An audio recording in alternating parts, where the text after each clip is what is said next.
Okay, we're back, we're live, we're here in Honolulu, and we're talking to Gauri Khandekar of FRIDE, which is a think tank in Europe with offices in Madrid, and we'll talk about Madrid in a little while, and in Brussels, and she joins us by Skype from Brussels. Hi, Gauri. Hi, Jay. Thank you for having me once again. We so enjoy these meetings. It feels like we're connected around the world. To be able to talk to you about things that happen in Europe, it gives us a whole new dimension on the planet. And the way of housekeeping, I want to say that, first of all, we moved into a new studio. I don't know if I told you that. We have this wonderful studio on the 8th floor of Pioneer Plaza, and the landlord did a great job. The landlord, Pioneer Plaza, did a great job building it out for us, and it is so nice, and you've got to make all haste to come back here again so you can see what it's like. And we can broadcast together in the studio, Gauri. Congratulations. I can't wait to come to your new studio, really. The other thing is we have a monitor that lets us look at Twitter feed. So we're encouraging all our viewers everywhere to send us tweets and comments and questions, and we will respond. We are watching the Twitter feed. I can see it, and our floor manager, Sachi Slomov, can see it. And we're going to be looking at it. So if anybody out there wants to send us a tweet, do so. That's ThinkTech HI, ThinkTech HI. And, okay, let me add it to my Twitter as well. Please send us a tweet. You know, there are people out there that watch us religiously. I got in the elevator a few minutes ago on the way to the studio, and this fellow, a very nice-looking fellow, said to me with his wife, the two of them, they said, "We'll be watching you this afternoon." And I said, "What? What's that?" And so this fellow apparently watches ThinkTech every day on his computer. So you see, the convergence is happening. It's not limited to TV only or cable. It's the computer and its convergence and its internet, live stream like us, coming soon to a continent near you. Speaking of continents, wonderful. Let's talk about the news in Europe. What would you say is the most prominent piece of news since we spoke in the last couple of weeks? You know, there's so much going on now. I mean, where do you begin from? There is the Brexit, which is really come close to happening. Then you have probably a British exit that's on the cards.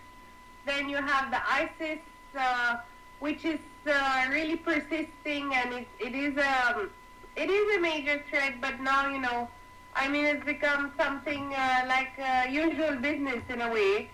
But you also have the huge burden of migration in the Mediterranean Sea. So it's really, really a hectic agenda here. Well, let's unpack it one by one. We do have 45 minutes, although I have a feeling we're not going to, we never get to everything, so we'll try to get to as much as we can. I guess the first thing I would ask you is, how is the EU doing these days? You have the Grexit and the Brexit. You have sort of a lack of cohesiveness lately, and a concern about ISIS, and so it all seems very vulnerable and, if not splintered. How does it feel to you? Yes, the European Union project itself has had a number of challenges. It's basically a process wherein countries give up their sovereignty bit by bit to a supranational level, to a pan-European level. And despite its many challenges, the European Union has never in its history experienced something as strong as what's happening now. So there are countries that actually want to get out of the EU, and that's unprecedented. That's never happened before, that countries wanted to leave the European Union. The European Union actually had, probably still has to a little extent, but did certainly have a large attraction power. It was one of its main foreign policy powers, that it could offer membership to its vibrant, prosperous union, and which was a safe haven, basically. But today, where we have countries like Greece, which are not doing financially well, and that's not only Greece, there's still Portugal, Spain, and a number of other countries. But then you also have Britain that really wants to claw back powers from the EU or just get out. So it is quite a difficult situation for the EU. Yeah, I want to talk to you about the economics of that. But first, I want to say that I have been advised that you've been tweeting us, Gauri. So I see you followed us, and then I guess you retweeted us. You said, coming up at 12 noon, Gauri Khandekar is going to call in via Skype to talk about events happening all across Europe at ThinkTechHawaii.com, live on ThinkTech at 10 midnight. 10, yeah. Gauri Khandekar calls via Skype to discuss current events from across Europe. And then finally, happy to talk with Jay Fidell on midnight. Thank you for all that, Gauri. Well, I guess we should also be connected via Twitter, so. Of course. We want to be connected in every way we can. Well, definitely. So, okay, so let's unpack it. I mean, the first thing that's troubling about it is that it, as you said, it's unprecedented. And for the longest time, the EU was all about coming together. Now it's about coming apart. Yeah. And what does that mean in the long term? I mean, if I took away the EU, if I took it away from Europe, what would we have? What do you see down the road from this kind of fragmentation? Well, you know, Jay, before, prior to the EU, the global context is very different. You had a number of industrialized countries, Germany, France, UK, very strong entities themselves. And then, of course, you had the smaller nations.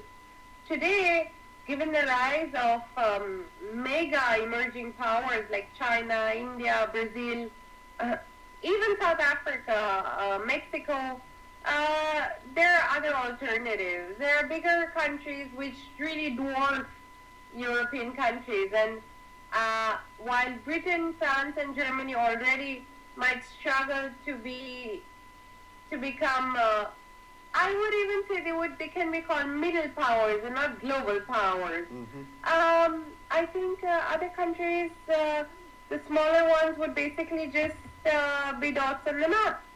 Yeah. So without the EU, they have literally no weight in international affairs. With the EU, they do, because they act as a union, a group of 28 countries. They receive the red carpet at major events where they would not be invited, probably, like, for example, the G20. So I do think that EU membership offers really a lot of benefits for countries, even as small as Luxembourg, which probably many people around the world would not know exists even, or Estonia, or Slovenia, you know, countries like this. Well, you know, they say that the economics is really psychology and relationships and all that, and confidence. It's about confidence. So if I look at the EU and the power of the euro and all that, the value of the euro, and I say, gee, I'm not as confident about the EU as I used to be. They're going to have to work these things out. They're going to work out Greece, work out some of the economic issues. Then, you know, I guess I would not have as much confidence in the euro. And indeed, the euro, last time I looked, was down to just over $1. From $1.50 or 60, now it's just over $1. This is serious, isn't it? Tell me about it. I'm losing a lot of money. Traveling internationally is not advisable at the moment here in Europe. It's true, Jay. What you say is exactly true. Confidence in the euro is low, but I don't think countries would want to give it up still, because it is still much better than what they had before. If you see the Italian lira, for instance, it was really, really undervalued. It was not a currency that would be able to compete with the euro even. So I think countries have really gained also not only better standing or credit rating, but also a very stable international financial outlook, if I can say that. I mean, it's difficult to say, but they can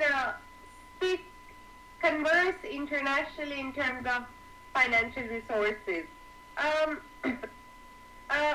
What happened in the EU actually was when they were deciding the euro, it was a flawed process, if I can say so, because they had a monetary union, economic union, but they did not have a fiscal union. So countries could not value the euro by themselves. They could not. Their taxing system, the fiscal systems were all different, and basically it was not a union of equal states. You see, it was. You had very rich countries in the north, but then you had very poor countries in the south. Excuse me. So this was how the euro just came about with a big bang, in a way. Yeah. And that's basically how the EU moves. It moves in big bangs. Yeah. Today, of course, with the 2008 financial crisis, these faults have emerged. Basically, it's become more visible on what were the main problems with this currency. And it's just about facing the issues and rectifying them. So, and that's what's happening now. Yeah, you know what? I've worried, maybe, I don't know if you have, but I know some other people have, worried about the dollar being the reserve currency in the world. Because the dollar sometimes gets weak against other currencies, and sometimes the American economy doesn't look so good, although right now it seems to be looking pretty good. And I've worried that over time, as the world evolves here in the 21st century, one day the world or somebody in the world is going to decide that the dollar is not good enough for the reserve currency. And I suppose one of the candidates for a substitute reserve currency would be the euro. But if the euro is weakened, by the fragmentation in Europe, then it just seems to me that that's less likely now. Do you agree? Do you know what they're speaking about in the EU itself, about when they talk about new reserve currencies? They're talking about the Chinese currency. Yes. Yeah, because the Chinese are so powerful. They're basically buying up everything. Yes. And the Chinese are using their currency more and more. So it's not the euro here.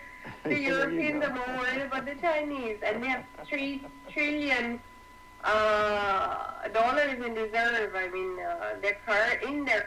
mostly in their currency. So it's stronger all the time. And I wonder, just an offshoot of that, I mean, if we look around to Southeast Asia, we see an enormous Chinese presence, investment, also military. They're being more contentious than they were about controversial islands in Asia.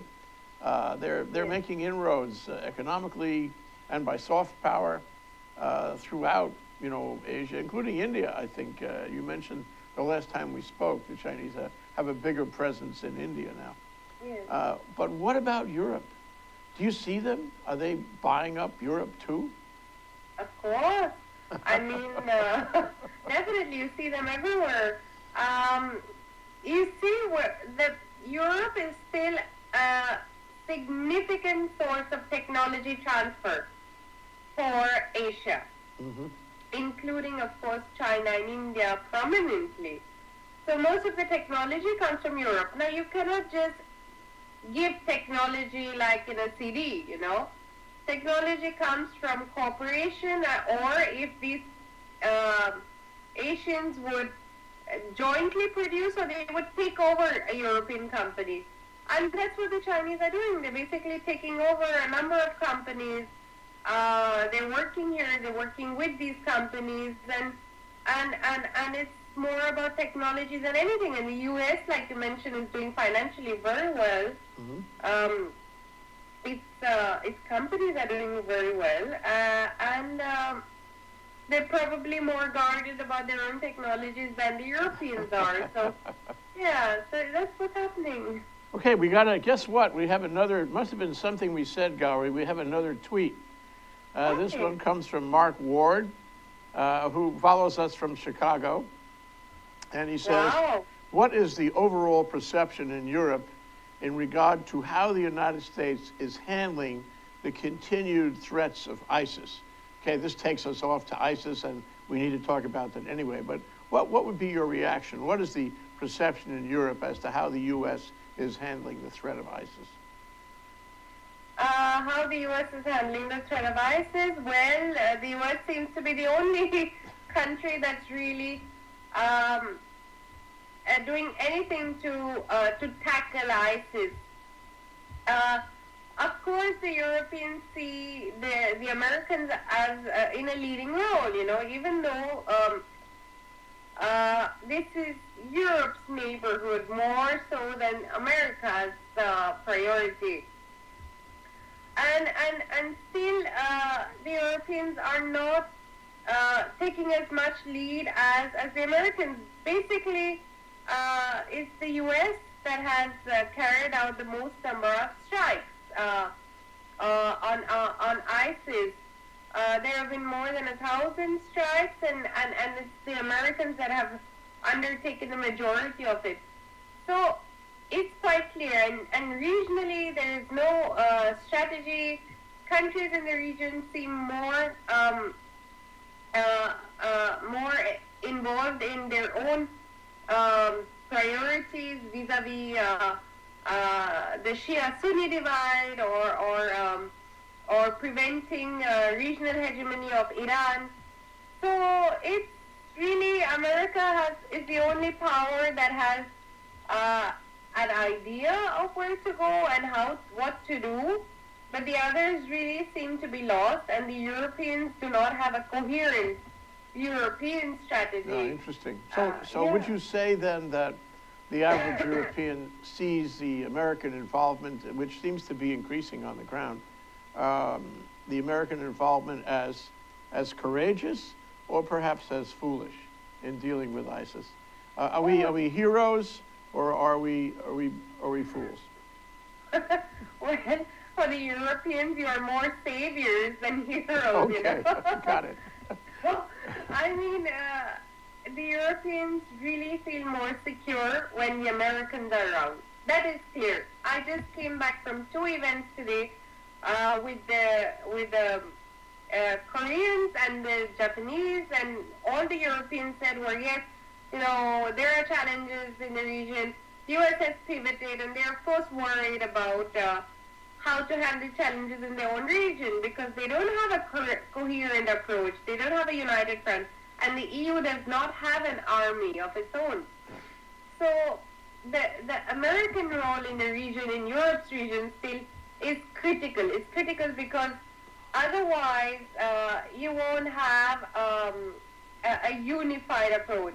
By the way, I've mentioned that there were around 1,000 strikes. Sorry, there were around more than 4,000 strikes. I just wanted to clear that. Okay. We're going to take a short break, Gauri.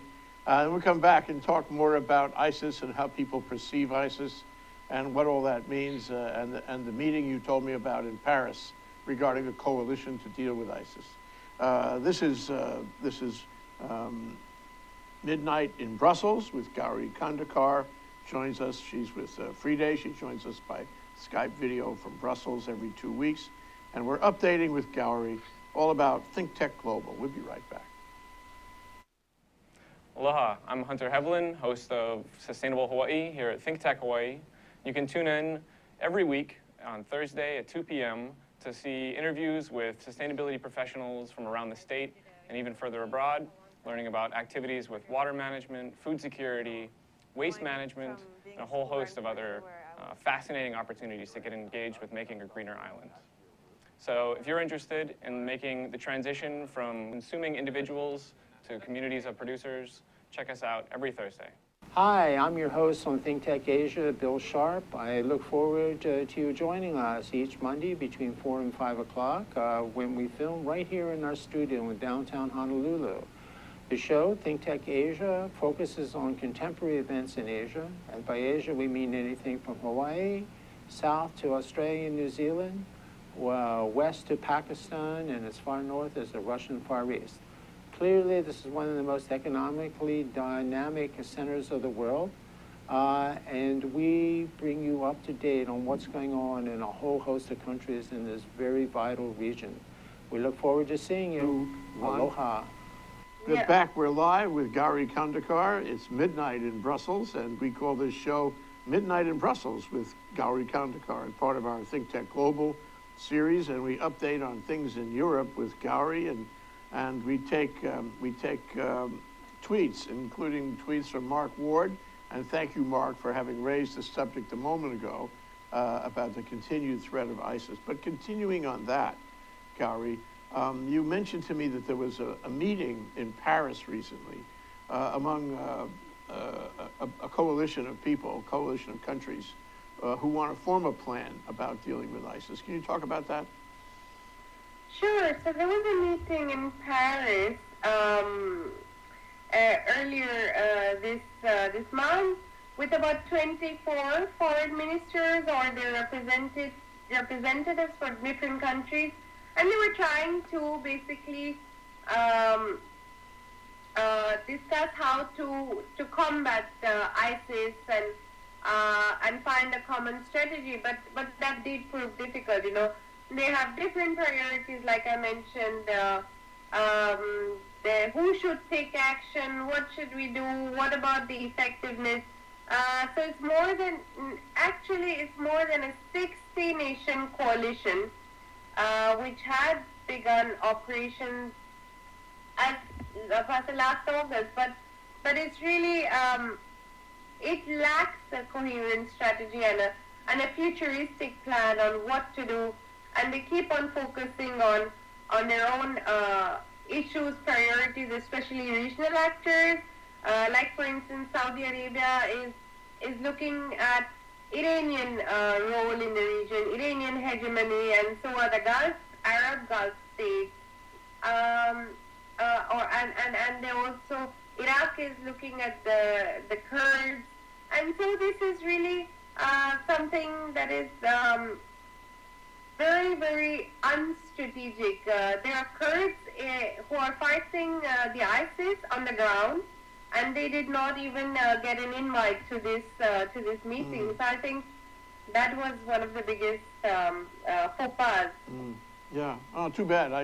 I take it your prediction is that this group isn't going to be able to do much. Well, I really pray that, you know, they do something about ISIS, because it is really a huge threat, especially to Europe. You know, Jay, what's happening here in Europe is that so you have a major migration crisis on Europe's southern borders, right? Yep. In the Mediterranean Sea. Now this comes also from, the migrants come also from Libya, for instance, which is fast becoming, fast falling down into ISIS hands, you know, it's becoming ISIS territory. And you have a number of ISIS Islamist terrorists who are coming on these boats as migrants. And I think we discussed that the last few times, but that is a huge threat here, you know. It is quite significant, and it's really just free entry into Europe in a way. Yeah, some people, you know, look at what happened in North Africa, see the ISIS murders, beheadings and all in, what was it, Libya, I forget, and other places way outside of the Middle East, and think that, well, that could happen, or things like that kind of terrorism could happen in Europe just as easily, and that it's only a matter of time before it does. How do you feel about that? Yes, it is scary. You know, Europe is changing a bit. Well, since you mentioned beheading, you know, there was a soldier a few years ago, I think 2 or 3 years ago in London, who was decapitated, basically, Lee Rigby, on the streets by 2 radical Islamist jihadis. And that is happening in a way. It's very scary. I don't feel safe enough as I would have 10 years back in Europe, you know. Mm-hmm. It's not that safe anymore. And this is also fueling rise of anti-religious sentiments in Europe, you know. Mm-hmm. when you go out into the streets here in Brussels, and I've never seen these before in the past 10 years, you would see armed guards standing outside the European institutions. Never happened before. For us, we don't know why you need these guards for the EU institutions. I mean, EU is a good actor. You know, it provides aid across the world. It's the largest aid provider. It's an economic bloc, and it's quite neutral. But it's still reality today that you have a lot of hatred. You have a lot of also neo-Nazism that is coming up, especially in Eastern European countries, and it's just it's worrisome. Yeah. Well, let's turn to that. You know, we spoke a few days ago with Carlos Juarez. Carlos is a teacher and mostly in international affairs at Hawaii Pacific University up the street from where we are here in the studio, and he's on a scholarship, a Fulbright scholarship in Europe right now, and we caught him by Skype in Innsbruck. That's his base of operations for the Fulbright. Lovely. Yeah, what a lovely. It's several months, and he's been everywhere in Europe. We should have given him your contacts. He would have come to see you.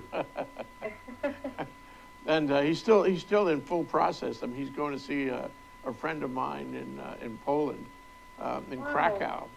But anyway, you know, bottom line is he talked about the G7 summit, which took place in Austria just a couple of weeks ago, I think.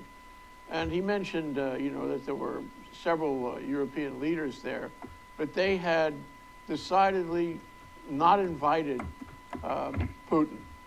They didn't want him there. They don't consider him part of the G7 anymore, I guess.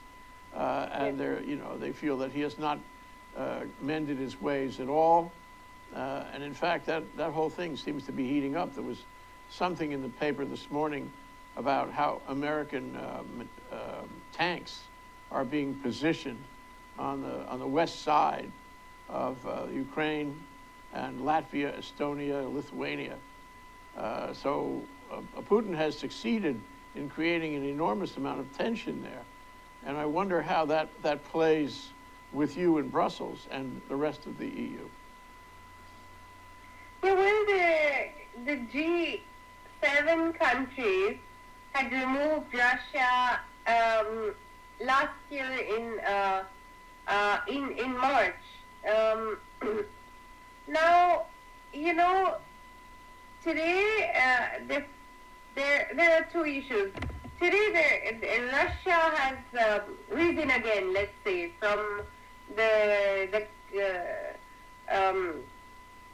dearth of the Cold War. You know, it's again seen as aggressive here in Europe. Everybody was quite calm that, you know, Russia would not rise again, and so they started moving inch by inch towards its borders, you know, especially with Ukraine and Belarus and of course Moldova as well. So the European Union has this Eastern neighborhood partnership. The way Russia sees it was that not only the European Union was moving to its borders, but also was NATO. And that it could not allow. It needs a buffer zone. All countries in Europe underestimated Russia strongly. And today, I think, I mean, you could not expect Russia not to react like this. It's Russia. You know Putin for a long time, and you know how he's going to react, basically. Even though you think that, okay, you cannot have buffer zone states, but sorry, but that's the reality of the world today, you know, still. So it was, for me, it was quite expected. Now, when you remove a country from a group, and this is when European Union practice in international relations, it isolates the countries. The West largely will ostracize that country and not talk to it and encourage others not to either. But I think this is the time of constructive engagement. It's time to talk, to dialogue, to work together, because Russia is still a very important partner for the EU, not only in terms of energy resources, but also in terms of global issues like, for example, acting on ISIS or Syria or Iran's nuclear program at the UN level. So I honestly think that that's something of an error.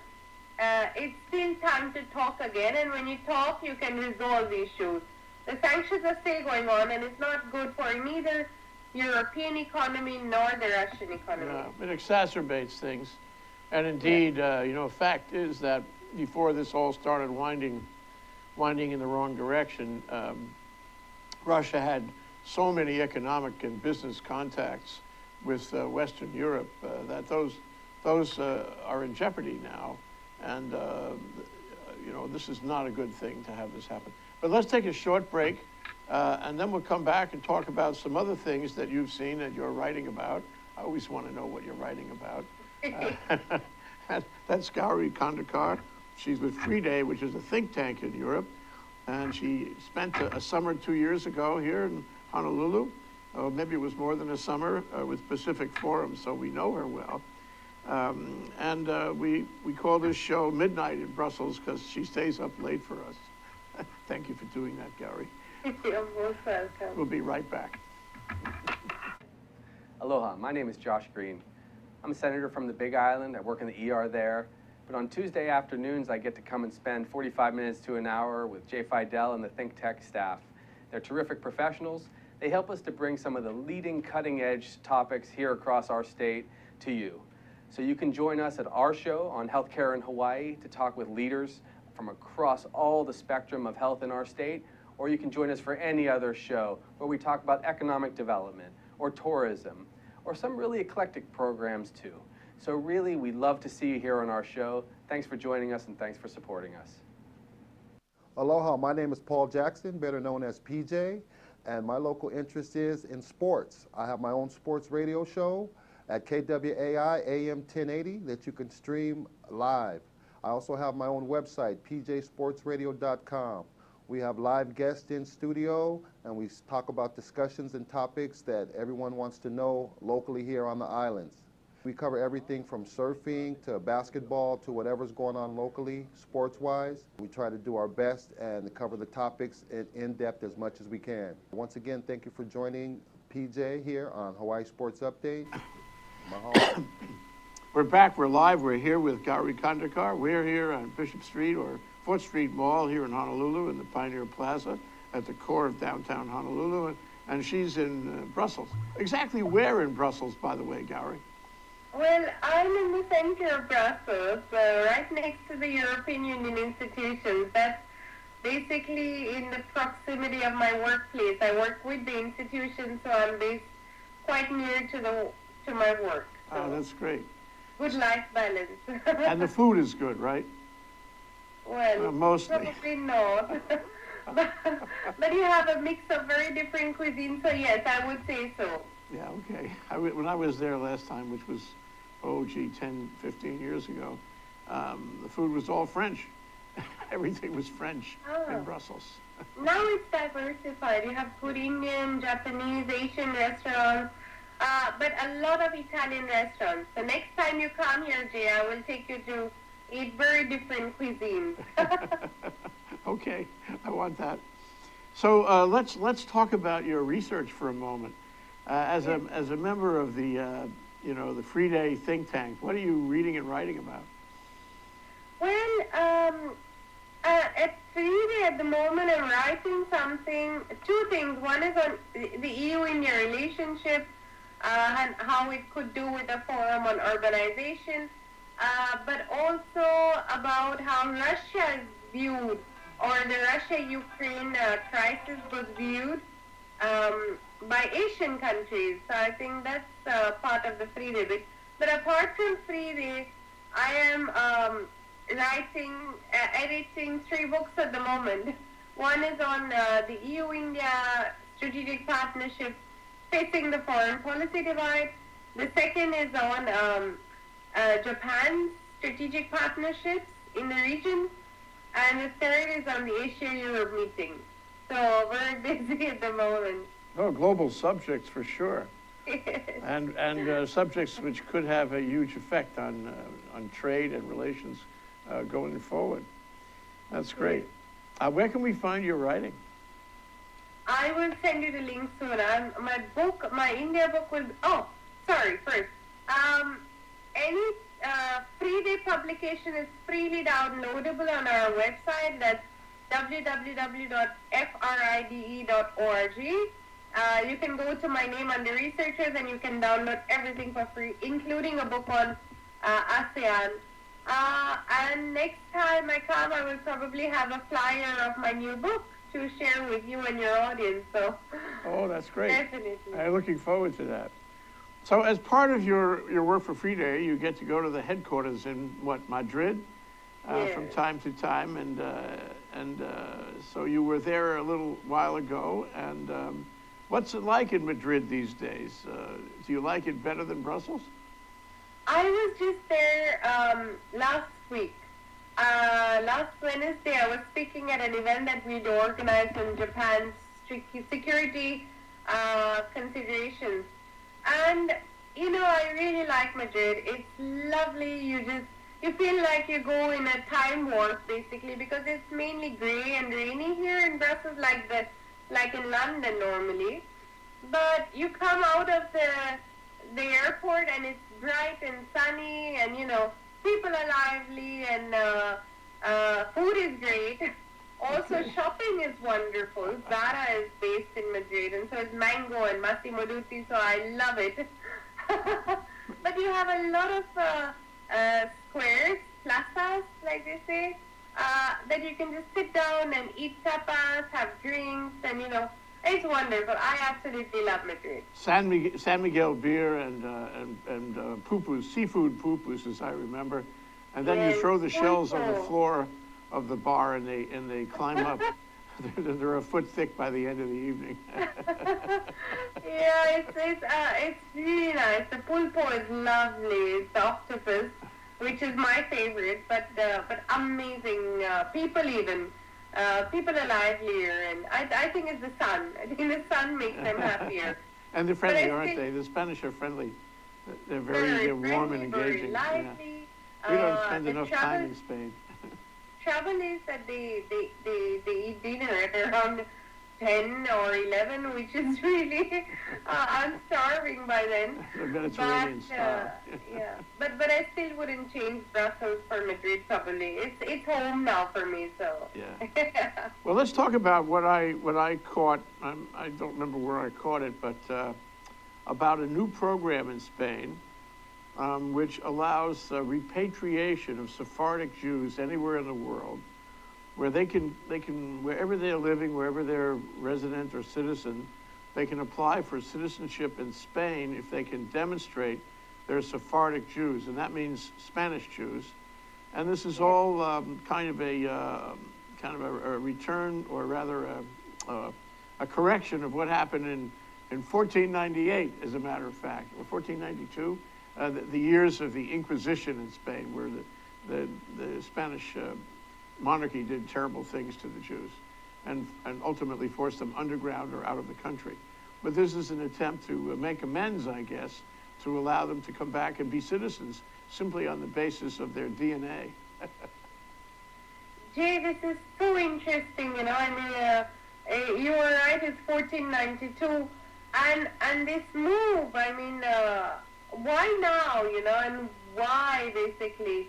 It's very interesting to understand. Like you mentioned, they were either forced underground, expelled, or even had to convert to Catholicism. So it is something that today the government wants to make amends. Earlier this year, Spanish foreign minister visited. Sorry, how is it called? If I don't pronounce it, but Yad Vashem Holocaust. Yes, that's good. Yad Vashem, yes. In Israel, Yad yes. Vashem, yes, Holocaust Memorial in Jerusalem. And I think that it's a very good move. It's symbolic, but it comes at a very critical time. And there are a few reasons for this. One, as you know, the Israeli Prime Minister was really berated or criticized in Europe when he asked the European Jews to migrate to Israel. You know, when the Charlie Hebdo attacks happened, and that was not seen as very well in Europe. Now. Today, about this move is also, by the way, criticized in Spain, and that's because 1 out of 4 Spaniards are unemployed. So economically, it's unsustainable. Economically, it could also be a good move for Spain, you know, because most of the Jews in Israel who are probably more well off than in Spain, and it signifies investment, because they would probably, if they're given citizenship and the ability to come over, they would also contribute. They would invest in Spain. They would buy property. They would come back to live there. They would already have business links abroad. But at the same time, Aliyah, which is the immigration to Israel, is at a 10-year high. And immigration from Western countries has overtaken immigration from the rest of the world, and this is the first time in Israel's history. So I don't think it might be that successful a move by the Spanish government, but it's worth a try for them. It's really very, very interesting to see this. You know, it goes to my theory about boundaries, Gauri. Our boundaries in the 21st century are dissolving. They're no longer as rigid as they used to be. No longer present such obstacles as they used to present. And look at us. Sorry? Look at us. We're connected on Skype and on Twitter. There's literally no boundary, no visa. Exactly. We can talk to each other. By the way, speaking of Skype, we have 2 more messages. One is somebody else, Donna Blanchard, told Mark Ward that he's a rock star, and she thanked him for writing to us. And she spoke about Yemen and the U.S. sending anthrax to North Korea. And then Paul Jackson said, happy to talk with Jay Fidell on Midnight in Europe, Paul Jackson. So we're getting all this traffic. This is you, Gauri. You're drawing interest from everywhere. What can I say? I am really happy to be on your show, Jay. So thank you very much for having me. Well, and to all your listeners who would tune in, thank you for bearing with me and your interest in Europe. Thank you so much, Gauri. So 2 weeks from today, can we do this once again yet, please? Oh, yes, please. With pleasure. Thank you. That's Gauri Khandekar of FRIDE. She joins us by Skype in Brussels. We call this Midnight in Brussels because she stays up late for us. Thank you so much, Gauri. Thank you, Jay. My pleasure. Thank you very much. À tout à l'heure. À tout à l'heure.